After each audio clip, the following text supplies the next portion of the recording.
नमस्कार, आप देख रहे हैं दैनिक साथी हरियाणा। साथियों, हरियाणा कांग्रेस के प्रदेश अध्यक्ष राव नरेंद्र सिंह वीरवार को रेवाड़ी पहुंचे। यहां पर मीडिया से रूबरू हुए राव नरेंद्र ने आईपीएस अधिकारी वाई पूर्ण कुमार के सुसाइड नोट में वरिष्ठ अधिकारियों पर लगाए गए जातिगत प्रताड़ना के आरोपों को लेकर सरकार पर जमकर निशाना साधा। उन्होंने इसे लोकतंत्र के लिए बेहद शर्मनाक बताया। कहा कि यह लोकतंत्र की हत्या के समान है। राव नरेंद्र सिंह ने गुरुग्राम में पटौदी के बाद रेवाड़ी की नई अनाज मंडी पहुंचकर किसानों से मुलाकात की और दक्षिण हरियाणा की अन्य मंडियों का भी दौरा किया। इस दौरान उन्होंने सरकार के एक साल मुख्यमंत्री के जापान दौरे से आए निवेश सहित अन्य मसलों पर भी भाजपा को आड़े हाथों लिया।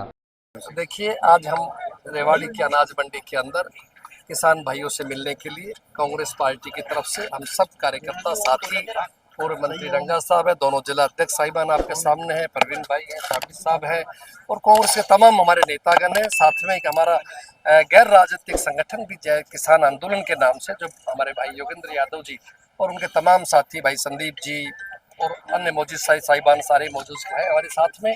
हम सब किसान भाइयों से मिलने के लिए आए हैं। मैं अभी थोड़ी देर पहले हिली मंडी में भी, जटोली मंडी में भी बल्कि होकर के आया हूँ।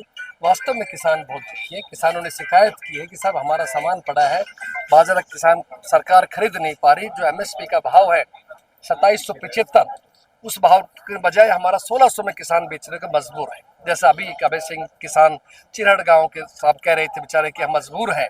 और अगर ये किसान की कहते हैं बाजरे की क्वालिटी ठीक नहीं है, जैसा हमें अधिकारियों ने बताया पिछली मंडी में, तो अगर नहीं है तो किसान को मुआवजा मिलना चाहिए।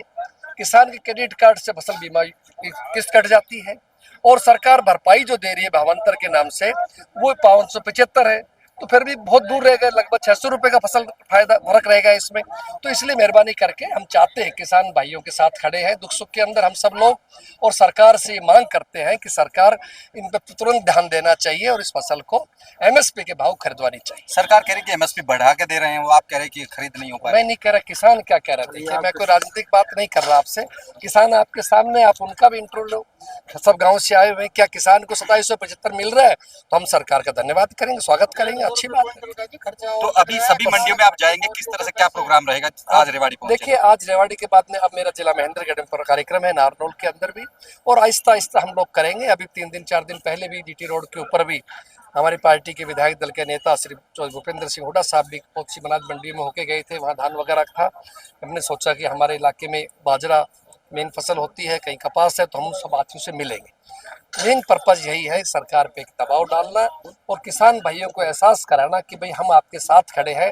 मेरा ये भी सरकार से कहना चाहता हूँ कि जो दबाव पे पड़ता है कि आपको खाद देंगे, बदले में आपकी खाद के साथ ये लीजिए, आप कोई बीज लीजिए, कुछ और लीजिए, वो चीज़ें गलत है। और पुलिस पहरे में खाद नहीं बंटना चाहिए, खाद की पूरी व्यवस्था होनी चाहिए, पूरी मात्रा डीएपी यूरिया जो भी जरूरत हो उनको मिलनी चाहिए। सर, आपने पुलिस का नाम लिया, एक मामला है डीजीपी पे आरोप लग रहे हैं और जातिगत आरोप लग रहे हैं कि जाति के नाम पे प्रताड़ित कर सुसाइड कर लिया जाता है। देखिए, एससी समाज के हमारे हरियाणा से बहुत सीनियर आईपीएस वाई पूर्ण कुमार जी का एक केस सामने आया, सुसाइड केस।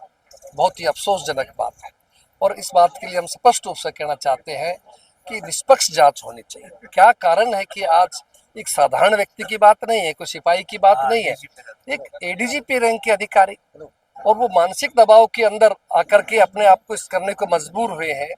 उनकी धर्मपत्नी खुद आईएएस ऑफिसर है अमनीत पी कुमार जी, उन्होंने भी कंप्लेंट की है। मैं सरकार से मांग करता हूं कि निष्पक्ष जांच होनी चाहिए। मेरी जानकारी में आया है कि आपका रायबरेली के अंदर भी कोई हरिकेश वाल्मीकि, उनके साथ भी कहीं बांध करके उसको एक हमारे एससी समाज के भाई की हत्या की गई है। और पूरे देश के अंदर अभी सुप्रीम कोर्ट का भी आपने देखा, चीफ जस्टिस साहब गवई साहब के सामने जो व्यवहार किया गया, अब शर्मनाक है। संविधान क्या कहता है कि हम सबको साथ लेके चले, उनको आगे रख करके चले, और अगर संविधान की इस तरह हत्या होगी, संविधान के खिलाफ कार्य होंगे, लोकतंत्र की हत्या होगी, तो कैसे काम चलेगा। हर आदमी बड़ा व्यथित है, दुखी है। मैं व्यक्तिगत रूप से मेरे नारनौल के अंदर डिप्टी डीसी और एसपी के रूप में वो दोनों कपल हमारे रहे हैं, एक अच्छे अधिकारी के रूप में रहे हैं। और फिर भी अगर कोई छोटी मोटी कोई बात हो अफसर की, तो वरिष्ठ अधिकारियों का ये बनता है, या मुख्यमंत्री जी का बनता है कि उनसे बैठ के बात करे, कोई समस्या हो तो सुने, उसको सोल्व कराए। इतना मजबूर ना कर दे कि आदमी अपना जीवन ही खत्म कर ले, भगवान का दिया हुआ जीवन। बहुत अफसोस है, कांग्रेस पार्टी इसको बड़ी गंभीरता से ले रही है और हम इस विषय में उच्च तरफ से मंत्रणा करेंगे।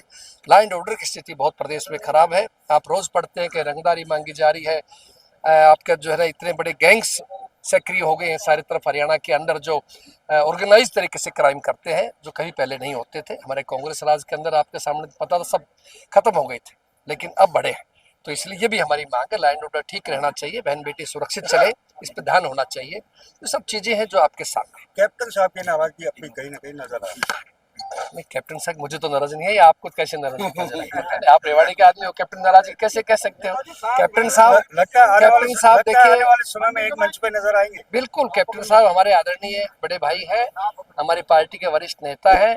कोई मजबूरी हो गई, कोई ऐसा नहीं होता कि आदमी जरूरी हर कार्यक्रम में साथ रहे। हो सकता है कोई व्यक्ति आए हरियाणा में, नापतोल मैं ना हूँ, तो उससे नाराजगी नहीं देखनी चाहिए। हम सब एक है और पूरी तरह से पार्टी के जो फैसला है हाईकमान का, उस फैसले के ऊपर हम सब सहमत है। और इस फैसले से मैं समझता हूँ हम सब लोगों को खुशी होनी चाहिए कि आपके भाई को, आपके बेटे को, इस इलाके को और साधारण परिवार को और साधारण एक कार्यकर्ता के रूप में नरेंद्र सिंह रहा है हमेशा, इतनी बड़ी जिम्मेदारी सौंपी है पूरे प्रदेश की। इसका बहुत जबरदस्त मैं समझता हूँ इलाके में असर है। छत्तीसगढ़ बिरादरी के लोग इसे अपना सम्मान समझ रहे हैं। इसलिए हम सबसे निवेदन है साथियों से कि हम सब मिल करके कांग्रेस पार्टी के संगठन जो बनना शुरू हो चुका है, जिलाध्यक्ष बन गए हैं, हम बूथ लेवल तक, मंडल लेवल तक, ब्लॉक लेवल तक इसको बनाएंगे और मजबूती से कार्य करेंगे। बिहार चुनाव की डेट डिक्लेयर हो चुकी है। जी क्या लगता है?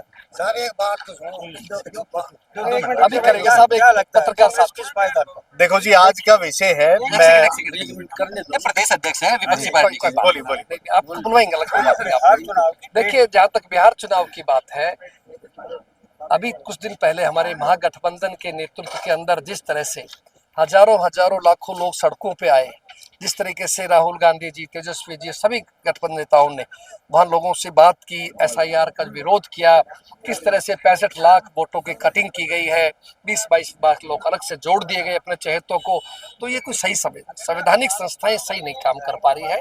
फिर भी मैं विश्वास के साथ कह सकता हूँ कि बिहार की जनता बहुत बुद्धिमान है। पिछली बार भी हमारी सरकार बन गई थी, कुछ गैर कानूनी तरीके से गड़बड़ हुआ। बिहार के अंदर 100% हमारी महागठबंधन की सरकार बनेगी। सर, चौटाला परिवार को एक होने की बात चली, क्या लगता है कांग्रेस, क्या लगता है कि हो पाएगा इस तरह का, जो चौटाला परिवार दोनों अभय चौटाला? तो चौटाला साहब के परिवार ही बता सकते हैं, आप मुझसे प्रसंग गलत उठाइए।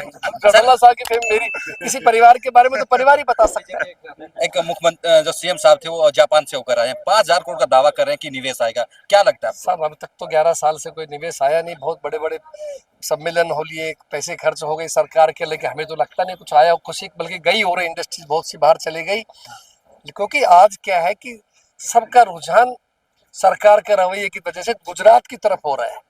चाहे कहीं घूमे आओ, जो ऊपर जो हमारे बैठे हैं प्रधानमंत्री जी और गृह मंत्री जी, गुजरात से विशेष प्यार होने की वजह से नए उद्योग गुजरात में जाते हैं। लेकिन मैं कहता हूँ हरियाणा में आने चाहिए। हरियाणा दिल्ली के नजदीक है, समीप है, वातावरण अच्छा है, यहाँ का माहौल ठीक है, यहाँ के लोग अच्छे हैं, तो हरियाणा के अंदर भी आना चाहिए। सर, लास्ट क्वेश्चन, सरकार को 1 साल कंप्लीट होना, कितने नंबर देंगे 10 में से? क्योंकि जिस तरह से 1 साल कंप्लीट किया है, 0 से कम नंबर तो मैं दे नहीं सकता। और गिनाने को कुछ नहीं। जहाँ SC पिछड़े हुए परेशान है, बेरोजगार संख्या बढ़ती जा रही है, गरीब होता जा रहा है, अमीर होता जा रहा है, किसानों की परेशानी आपके सामने आप देख चुके हो। मुझे कोई उपलब्धि नजर नहीं आती, वरना मैं जरूर देता, मैं बड़ा निष्पक्ष आदमी हूँ।